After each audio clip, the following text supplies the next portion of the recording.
Welcome to the Business Over a Brew podcast, the show where we talk business with some of the Riverbend's most interesting and influential business leaders, all while enjoying a nice brew from Great Rivers Tap and Grill inside the Best Western Premier Hotel in Alton.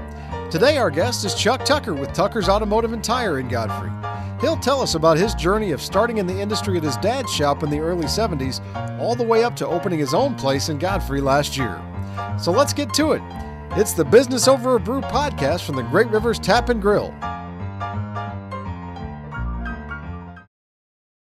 Welcome to Business Over a Brew. We're pleased to be joined by Chuck Tucker, Tucker's Automotive. Chuck, thanks for coming on the show. Appreciate Thanks for having me. Tell us a little bit about you. You've been in this business for a long time. Let's start with, just take us back to your childhood a little bit and where'd you grow up? Well, my earliest memories of the automobile business, my father owned a Shell station on Godfrey Road, to the point where back in that day there was a radio station, CB station in the house where Mom would dispatch all the tow trucks from, and I can remember getting in trouble one night. It was a big snowstorm in like 1973, and I jumped on the radio and talked to my dad for a while. So been around the car business my whole life. I started out washing cars at Albrecht Hamlin Chevrolet, and worked my way up through the parts department. Kind of got a lucky break in my career. Saturn came along just as I was prepared to make the next step, and I went to work for Lou Fuse for about 12 years. Worked my way up into management, kind of got my own store that way, fixed operations director. Learned a lot about the business. Spent an additional 5 or 6 years with the Zeiser Group over in St. Peters. Enjoyed that a lot. Got to come back to town here about 10 years ago, I guess, and was the service manager for Schmidt Chevrolet in Wood River. And then did some independent work the last few years here in town.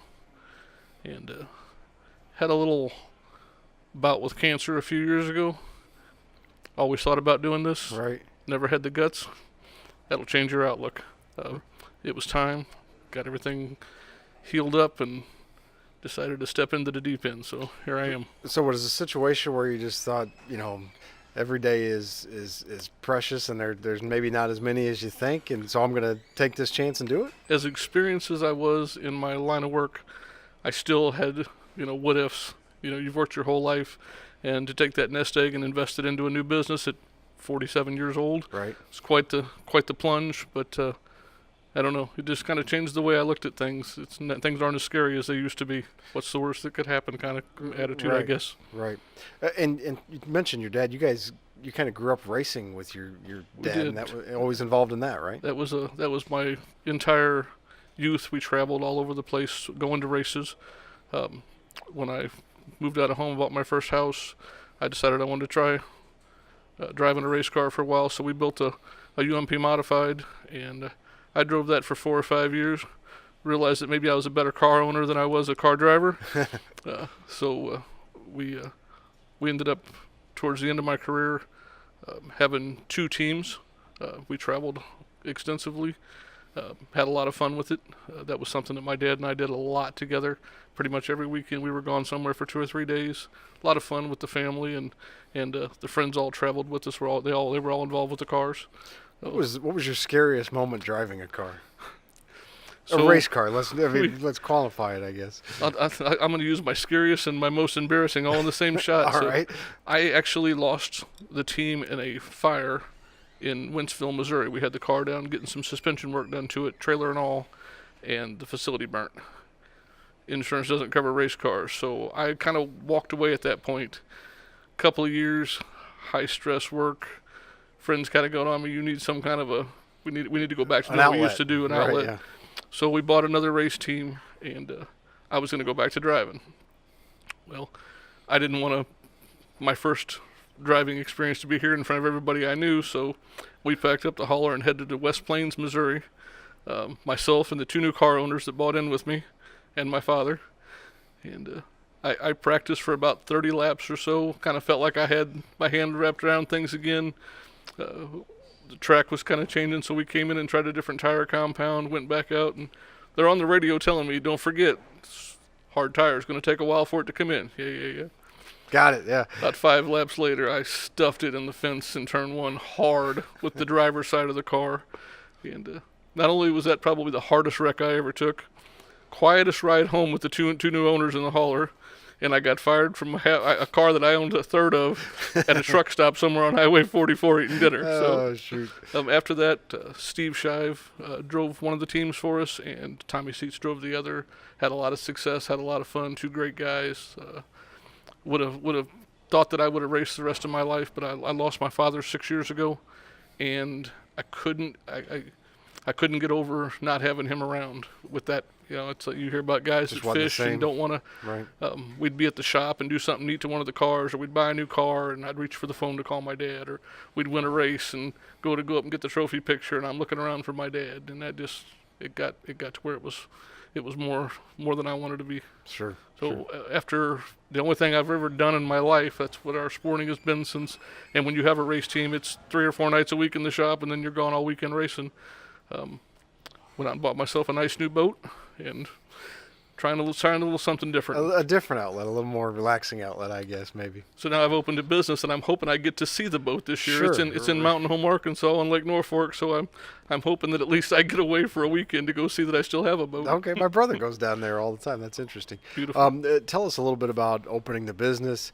You've worked on cars all your life. Obviously, that part of things is not probably that challenging for you because you know cars. But the business side of things, it's a totally different ballgame, I guess. Everything is new. I was a fixed operations director and a general manager for years, so I thought I knew a lot, and there was a lot to still learn. A lot of the backside of the things that were taken care of in the car dealership was new to me. But I'm going to tell you, I've met more good people, and with buying the place there on Northport, we originally had thought we landed in Alton. We were looking for a place in Godfrey, but just wanted to be really in the Riverbend area. It wasn't that particular about it. But I was over at Carrollton Bank opening up some new accounts, and Pam Whistler walked in one day, and she's like, "Did you find a place?" I was like, "Yeah, but I don't think I made it." She's like, "Well, you made it," once I showed her where the place was at. So Mike McCormick has been off the chart helpful with the process. Pam helped me get through a lot of the paperwork. Everybody, my construction guys, knew what a tight schedule we were on. I needed to get open, and I needed to get open in a hurry. You don't realize how much money's flying out the window until you haven't had an income for 6 months and all the construction bills. There was Sure. a lot going on, but it couldn't have worked out any better. The location popped up at the last minute. We were actually going to a different location, and this one came up, and we're able to get in there. And the place structurally was a nice location, but it hadn't seen any love in about 50 years, so there was a lot of work to do, and got it all turned around in about 45 days, believe it or not. Got everything opened up, all the new equipment loaded in, was able to find a nice staff. We'd had a couple of our lead techs already agreed to come on, so we knew we had that part of it covered. But with Napa coming on board, that helped. It really couldn't have gone any more seamless. I guess sometimes I don't give myself the credit for the experience I have, but the Sure. people that I knew and my dad's relations here in town really shined through at that point. A lot of people really jumped in to help us get on board, and even since then, business has been unbelievable to start out. We had planned on getting to the first year with 4 employees. We now have 5 full-time employees, 1 part-time employee, and we're looking at adding a 6th full-time employee already. That's a great success story. Do you know what some of the other things that had been in that building before? So that was AT&T Home Phone Services for 50 years to the Okay. date. Now, from what I found out, originally that building was built to be a Fisher Lumber Company back in the day, but I don't believe they ever came there. Worked out good for me. Worked out good for that. Floors are all 8 Right, inches thick. I didn't have to do any work to put all my heavy equipment on top Right, of them. yeah. Everything was just quick bolt down. So everything. I can't say how smoothly. When you're trying to watch a budget, you do some funny things. I didn't have $40,000 to throw down on a new sign, so I went and bought a used sign, and I bought a pole, and I'm out in the parking lot with the skid steer and 2 of my buddies trying to put up that sign doesn't look that big when you drive by. Trust me, it filled a 38-foot trailer. It was huge. And Lance Jr. from Aero Signs drives by, sees us out there, stops and spends 3.5 hours helping us put that sign Wow. up that I didn't purchase from him, that I didn't. Outstanding. Yeah. Well, I think that's a tribute to the relationships you've built throughout your career in the Riverbend. If there's one thing that I can say about the Riverbend, the people that you deal with every day, the businesses that we deal with every day, everybody is almost like a team atmosphere. Everybody wants to work with everybody. Everybody tries to do some good.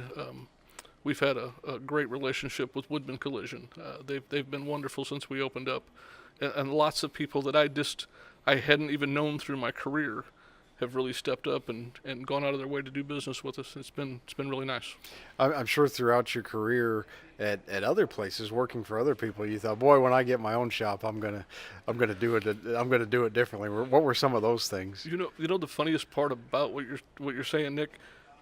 I don't know that it's still sank in that it's mine.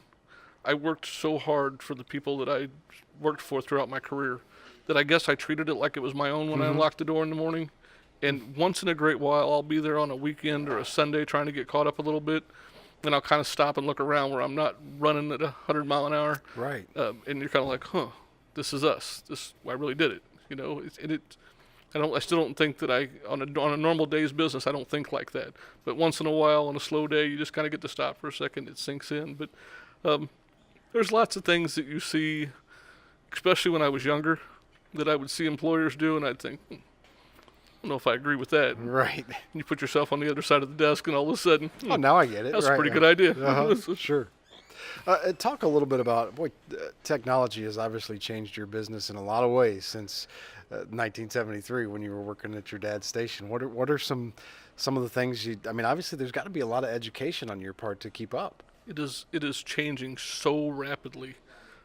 Simplest things, you used to go in someplace and just get a wheel alignment, $100, no big deal. Now you have cars that have radar on them that slow themselves down when you catch the car in front of you.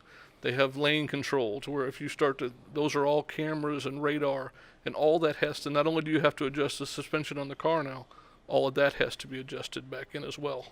It's just the amount of equipment that we have to carry now. In a car dealership world, you're just working on one brand. I've had everything from an Audi in the last 2 days. We had a Porsche last week. It's a variety of everything, and I have to be able to communicate with every one of those cars. So some of the scan tools will cross over, some of them won't. We've done a lot more diesel work than we thought we would. So that's a whole nother level of technology that you have to purchase. I'm curious, when somebody brings in an older model, are you guys like, oh, thankfully, Believe it or not, those are easier to work on, or complete opposite? Really? It's so hard to communicate with them now, and when we first opened, I had a scan tool that I'd had for years that would talk to the older vehicles, and then the first 2 weeks that went down, and to try to purchase one now, to find something that will actually not just pull codes, but to actually be able to go in and have an ABS module activator to do more in-depth work. It's harder without the computer system than it is on the newer cars where you can talk to them. It's not as easy as everybody thinks, where you just plug in the computer and it tells you what's wrong with the car. But it is easier today, as long as things can also be the opposite of that. We had one the other day that came in for something simple, a wiper not working. Ended up being a taillight module. Now, why a taillight module? But they're all wired in bus systems now, and you better be on top of your game to be working on today's automobiles. Do you know what the oldest model you've worked on since opening? Ooh. Probably my father's 72 pickup. I heard somebody say, I don't know if this is true or not, but working on a car today is like working on the equivalent of a jet airplane from the 70s. I wouldn't be off the chart if I didn't tell you in 5 years I would probably have technicians and a computer guy, somebody that was just electronics. They're becoming that precise that I probably will have an IT guy to work on cars. Wow, that's quite a change from you probably never. Who would have seen that coming if you rewind 25 years? It's not all spark plugs and wheel bearings anymore. That's for sure. And that's right. The prices of things It's nothing for us to have a computer car in the shop anymore and to be $1,500. It adds up in a hurry. Mm-hmm. What has been the biggest surprise for you? You've been in the business a long time, so there weren't that many, but what's been the biggest surprise about running a business? So as far as the actual business goes, I thought I would be more nervous at night. I've always been a worrier. Mm-hmm. I don't. I guess it's because I'm there every day and I'm in control of everything. And it actually has been a little more of a relief to me because I know everything that's going on. We've only been open 7 months. I took 1 day off so far. We went to Lake of the Ozarks. Worst Monday morning drive into work in the history of the world. I was so nervous coming in. I didn't know what had happened in the store over the weekend, other than talking on the phone, what kind of surprises are going to be there. But biggest pleasant surprise for me is the way the business has taken off. Our owner, Sam Stem, has told me on a few occasions that it was a very freeing day, the day that he became the primary owner of the radio station, but also the thought occurred to him that, wait a minute, I can't quit now. That has crossed my mind a few times, but the other thing is when you get in a really tight situation, and normally you would have somebody to go bounce an idea off of, there's nobody there to bounce it off of. Right. You really got to do your research, and you got to really pay attention to every move you make. Sure. Obviously, I would thank your father, but who have been some of the biggest influences, biggest mentors in your life? I was pretty young when I went to work for Lou Fuse. Probably I first should say Mark Hamlin of Albrecht Hamlin Chevrolet. Mark, I was a punk kid when I went to work for Mark, and he kind of beat some of that off of me, and he gave me a couple of breaks that maybe I wouldn't have given a young man in today. But he helped me kind of learn how to come to work every day and do my job and play by the rules. And I was only in my early 20s when I went to work for Lou Fuse, and Mr. Fuse kind of caught on to me as being the country kid, I'm going to call it, that was working in St. Louis, and really took me under his wing. And I got to experience a lot of parts of the business that I normally wouldn't have. And I got to give a lot of credit to that too, to my good friend that lives over here that was my boss at Lou Fuse, Chris Hedgepeth. Chris taught me a lot about how to do my job and what it means to be the boss some days, that it's not always the funnest job in the world, but you have to do it. And I owe a lot of credit to Chris and Dan and Mark, and especially my father, like you said. Well, Chuck, I know there was a lot of people, including us, very happy when you opened the business and took that plunge, and a lot of people rooting for you to be successful in the future. Thanks for coming on Business Over Brew. Appreciate it. Thank you very much for having me. Thanks for watching the Business Over a Brew podcast. For more video of me drinking free beer with some of the Riverbend's most interesting and influential business leaders, visit AltonDailyNews.com and click on the podcast page. To enjoy a great meal with great food, great service, and great atmosphere, visit Great Rivers Tap and Grill inside the Best Western Premier in Alton. Check out some of their new menu items at GreatRiversTapandGrill.com.